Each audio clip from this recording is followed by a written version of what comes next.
The cauldron, the Olympic Cauldron from 2012, one of my favourite items that we have, because more than the other elements, it is an experience that you have as you go into the cauldron area, transporting you back to the 2012 Olympics and the cauldron coming together.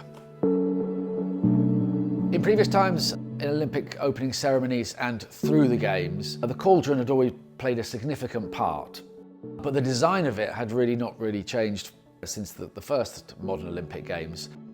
For the 2012 Olympics, the British Organising Committee wanted to come up with something that was a bit different.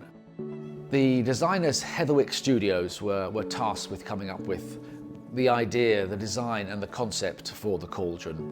And so the idea came that each countries would provide something towards the combined cauldron. The individual petal that the country would bring to it represented their individuality, their unique element that they could bring to the games.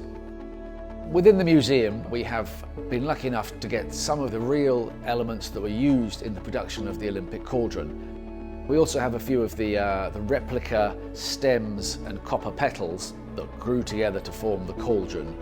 Now, there were 204 of them, each to represent one of the nationalities there at the Olympics. And the final versions of these petals were taken away by each country after the games had finished.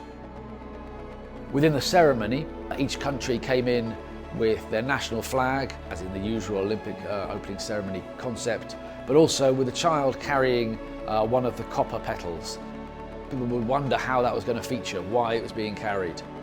Then when the country got to the end of its tour to the stadium, it would be lit by one of the athletes.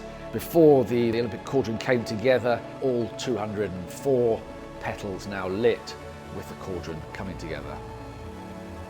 They remained just for the period of the Olympics, and then the flame moved on its course to the next Olympics. For me, there certainly did seem that there was a lot of pride in the city to see people from all different areas of Great Britain feeling part of London. It's rare that you can have a situation where the country comes together like it did in 2012.